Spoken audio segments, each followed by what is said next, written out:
ಗಂಡ ಹೆಂಡತಿ ಅಂತ ಹೇಳೋದು ಬಿಟ್ಟು ಮೊದಲು ನಿಮ್ಮ ಮೇಲೆ ಗಮನ ಕೊಟ್ಕೊಳ್ಳಿ. ನೆನ್ನೆ ಸೊಂಟ, ಇವತ್ತು ಕಾಲು, ನಾಳೆ ಇನ್ನೇನೋ. ಹೋಗ್ಲಿ ಬಿಡಿ ಹಸ್ಬೆಂಡು, ನನ್ನ ಹೃದಯನೇ ಬಿದ್ದೋಗಿದೆ ಅಂದಮೇಲೆ ನೀನವೆಲ್ಲ ಯಾವ ಲೆಕ್ಕ? ಓಹೋ, ಎಲ್ಲಿ ಯಾರಿಗೋಸ್ಕರ ಬಿದ್ದೋಗಿದ್ಯೋ ನಿಮ್ಮ ಹೃದಯ? ನಿಮ್ಗೋಸ್ಕರ.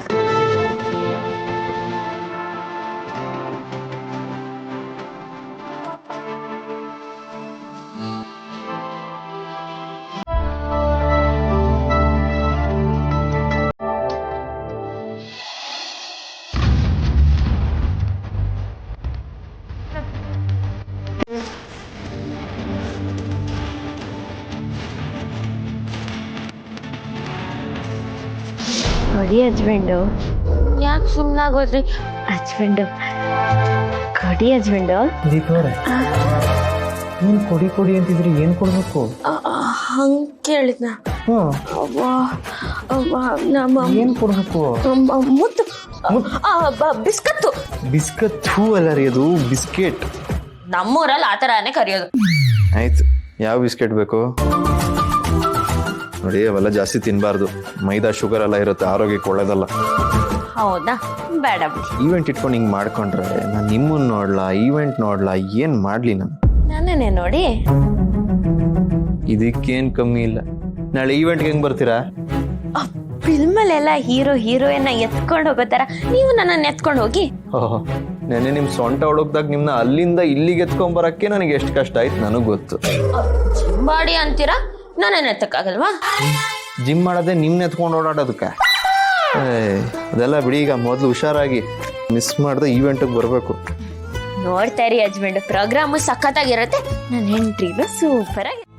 ಸರಿ ಆಯ್ತು, ಕೋಪ ಮಾಡ್ಕೋಬಿಡಿ. ಸರಿ, ನಿಮ್ಗೆ ಏನು ಇಷ್ಟ ಅಂತ ಹೇಳಿ ತಂದ್ಕೊಡ್ತೀನಿ. ಏಕೆ? ನಿಮ್ ಮನ್ಸು ಅಗ್ರ ಆಗಕ್ಕೆ. ಏನು ಬೇಡ. ನಿಮ್ ಅದ್ಗೇನ್ ಕರೆಯೋಣ ಅಂದ್ರೆ ಅವ್ರು ಸುಕನ್ಯಾ ಮೇಡಮ್ ಜೊತೆ ಆಚೆ ಹೋಗಿದ್ದಾರೆ, ಮಾವನು ಮನೇಲಿಲ್ಲ. ಅದಕ್ಕೆ ನಿಮ್ಗೆ ಇಷ್ಟ ಆಗೋ ತರ ಏನಾದ್ರೂ ತಿನ್ನಕ್ ತಗೊಂಡ್ ಬರ್ಲಾ ಅಂತ ಕೇಳ್ದೆ. ಪಾಯಸ ತಗೊಂಡ್ ಬರ್ಲಾ? ಪ್ಲೀಸ್, ನನಗೆ ಏನು ಬೇಡ, ನೀವು ಸುಮ್ಮನಿದ್ರೆ ಸಾಕು. ಹೆಂಡತಿಗೆ ಏನ್ ವಿಷಯ ಅಂತ ಹೇಳಲ್ವಾ ಹಸ್ಬೆಂಡು? ಆಯ್ತಾಯ್ತು, ಗುರಾಯಿಸ್ಬಿಡಿ. ನೀವ್ ಅನ್ಕೊಂಡಿರೋ ತರ ನಾನ್ ನಿಮ್ ಹೆಂಡತಿ ಅಲ್ಲ ಬಿಡಿ. ಸರಿ, ಫ್ರೆಂಡೇ ಅನ್ಕೊಳ್ಳಿ. ಈ ಫ್ರೆಂಡ್ ಜೊತೆ ಒಂದ್ ಸ್ವಲ್ಪ ಮನ್ಸ್ ಬಿಡ್ ಮಾತಾಡಿ. ನನ್ನ ಹತ್ರನೇ ಮುಚ್ಚು ಮರೇನಾ? ನನ್ಗೆ ಹೇಳಲ್ವಾ? ಯಾಕ್ರಿ ಇಷ್ಟು ದೊಡ್ಡ ದೊಡ್ಡ ಮಾತಾಡ್ತಾ ಇದ್ದೀರಾ? ಮತ್ ಯಾಕೆ ಬೇಜಾರಲ್ಲಿ ಇದ್ದೀರಾ ಅಂತ ಕೇಳಿದ್ರೆ ಹೇಳ್ತಾನೆ ಇಲ್ಲ ಅಲ್ಲ. ನೀವ್ ಬೇಜಾರಲ್ಲಿ ಇದ್ರೆ ನನ್ಗೂ ಬೇಜಾರಾಗುತ್ತೆ. ಇವತ್ತು ನಮ್ಮಮ್ಮ ಹುಟ್ಟಿದ್ದೀರಿ. ಹೌದಾ? ಅದಕ್ಕೆ ಬೆಳಗ್ಗೆಯಿಂದ ಏನು ಕೆಲಸ ಮಾಡೋಕ್ಕೂ ಮನ್ಸಾಗ್ತಾ ಇಲ್ಲ. ಅವ್ರ ಯೋಚನೆಯಲ್ಲೇ ಇದ್ದೀನಿ. ಅವ್ರು ಇವತ್ತು ಇದ್ದಿದ್ರೆ ನನ್ನ ಬೆಳವಣಿಗೆ ನೋಡಿ ಎಷ್ಟು ಖುಷಿ ಪಡ್ತಿದ್ರು. ಅಚ್ಚು ಮದುವೆನ ಕಣ್ ತುಂಬಿಕೊಳ್ತಿದ್ರು. ಏನು ಮಾಡೋದು, ವಿಧಿ ಅವ್ರ ಜೀವನದಲ್ಲಿ ಬೇರೆನೇ ಆಟ ಆಡ್ತು. ಅಷ್ಟು ಚಿಕ್ಕ ವಯಸ್ಸಲ್ಲಿ ನಮ್ಮನ್ನೆಲ್ಲ ಬಿಟ್ಟು ಹೋಗ್ತಾರೆ ಅಂತ ಅಂದ್ಕೊಂಡೇ ಇರಲಿಲ್ಲ. ಜೀವನದಲ್ಲಿ ಎಂಥ ದೊಡ್ಡ ಖುಷಿನೇ ಇರಲಿ, ನಾವು ಏನು ಸಾಧನೆ ಮಾಡಿರಲಿ, ಅದೆಲ್ಲ ಅಮ್ಮನ ಮುಂದೆ ಶೂನ್ಯ ಅನ್ಸುತ್ತೆ ರೀ. ಈ ಭೂಮಿಲಿ ಋಣ ತೀರ್ಸಕ್ಕಾಗದೇ ಇರೋ ಒಂದು ಜೀವ ಅಂದರೆ ಅದು ತಾಯಿ ಮಾತ್ರ. ಮಕ್ಕಳ ವಿಚಾರದಲ್ಲಿ ತಾಯಿ ಭೂಮಿಗಿಂತಲೂ ಹೆಚ್ಚು ಭಾರ ಹೊರ್ತಾಳೆ. ಮಕ್ಕಳನ್ನ ಹೆರುವಾಗ ಯಾರು ಪಡೆದಿರೋಷ್ಟು ನೋವು ಅನುಭವಿಸ್ತಾಳೆ. ಮಕ್ಕಳನ್ನ ಸಾಕುವಾಗ ತನ್ನ ಜೀವನನೇ ಮುಡುಪಾಗಿಟ್ಬಿಟ್ಟು ಮಕ್ಕಳನ್ನ ಸಾಕ್ತಾಳೆ. ಆ ದೇವ್ರಿಗಿಂತಲೂ ಹೆಚ್ಚಾಗಿ ಮಕ್ಕಳನ್ನ ಆಶೀರ್ವದಿಸ್ತಾಳೆ. ಅದಕ್ಕೆ ಆ ಮಹಾತಾಯಿನ ದೇವತೆ ಅಂತ ಕರೆಯೋದು. ಆ ದೇವತೆ ನನ್ನ ಕೈ ಬಿಟ್ಟು ಹೋಗಿ ಎಷ್ಟೋ ವರ್ಷಗಳಾಗೋಯ್ತು. ಇವತ್ತಿಗೂ ಪ್ರತಿದಿನ ಅವ್ರ ನೆನಪು ಕಾಡ್ತಾನೆ ಇರುತ್ತೆ. ಯಾರ ಹತ್ರನೂ ಹೇಳ್ಕೊಳಕ್ಕಾಗದೆ ಮನ್ಸಲ್ಲಿ ಒಬ್ಬನೇ ನೆನ್ಸ್ಕೊಳ್ತಾ ಕೊರಗ್ತಾ ಇರ್ತೀನಿ ಅಷ್ಟೆ. ನನ್ನ ಜೀವನದಲ್ಲಿ ಏನಾದರೂ ಆ ದೇವ್ರ ಪ್ರತ್ಯಕ್ಷ ಆಗ್ಬಿಟ್ಟು ನಿನಗೇನು ವರ ಬೇಕು ಅಂತ ಕೇಳಿದ್ರೆ ಅಮ್ಮನ್ ನೋಡ್ಬೇಕು ಒಂದ್ಸರಿ ತೋರಿಸ್ತೀಯ ಅಂತ ಕೇಳ್ತೀನಿ ರೀ. ಅಷ್ಟೇ ಸಾಕು ನನಗೆ. ನಿಮ್ಗೆ ಆಶ್ರಯ ಆಗಿರೋ ನಿಮ್ಮ ಅಮ್ಮನ್ನ ಆ ದೇವ್ರು ಇಷ್ಟು ಬೇಗ ಕಿತ್ಕೊಂಡಿದ್ದಾನೆ ಅಂದ್ರೆ ಒಂದೇನೋ ಲೆಕ್ಕಾಚಾರ ಇರುತ್ತೆ. ಯೋಚನೆ ಮಾಡ್ಬೇಡಿ.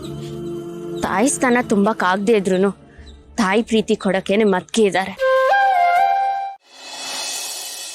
ತಗೋ ಮಗನೆ, ನಿನ್ಗೆ ಏನೇನು ಬೇಕೋ ಎಲ್ಲ ತಂದಿದ್ದೀನಿ ನೋಡು.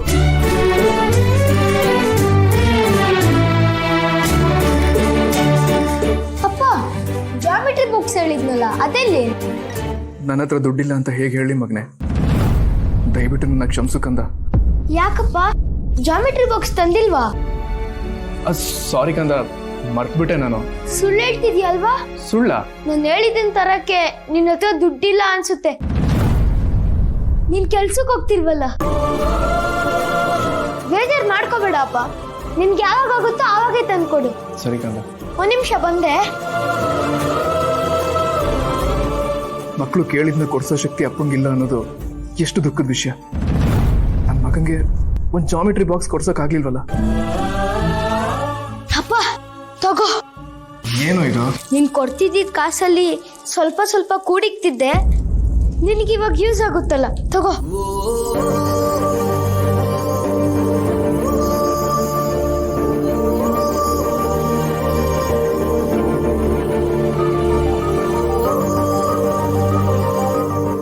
ಯಾವ ತಂದೆಗೂ ಇಂಥ ಪರಿಸ್ಥಿತಿ ಬರಬಾರ್ದು ಕಣ. ನಾನು ಇನ್ಮೇಲಿಂದ ನಿನ್ಗೆ ಅದ್ ಬೇಕು ಇದ್ ಬೇಕು ಅಂತ ಏನು ಕೇಳಲ್ಲ. ಸಾರಿ ಕಣ, ನೀನನ್ನು ಚೆನ್ನಾಗಿ ನೋಡ್ಕೊಳಕ್ ಆಗ್ತೀನಿ. ಹಾಗೆಲ್ಲ ಹೇಳ್ಬೇಡ ಅಪ್ಪ. ನೀನಂದ್ರೆ ನಂಗೆ ತುಂಬಾ ಇಷ್ಟ. ನೀನ್ ಖುಷಿಯಾಗಿದ್ರೆ ನಾನು ಖುಷಿಯಾಗಿರ್ತೀನಿ. ನನ್ನ ಫ್ರೆಂಡ್ ಹತ್ರ ಇರೋ ಜಾಮಿಟ್ರಿನೇ ಅಡ್ಜಸ್ಟ್ ಮಾಡ್ಕೊಂತೀನಿ. ಇದ್ರೆ ನಿನ್ ತರ ಮಗ ಇರ್ಬೇಕು ಕಣ.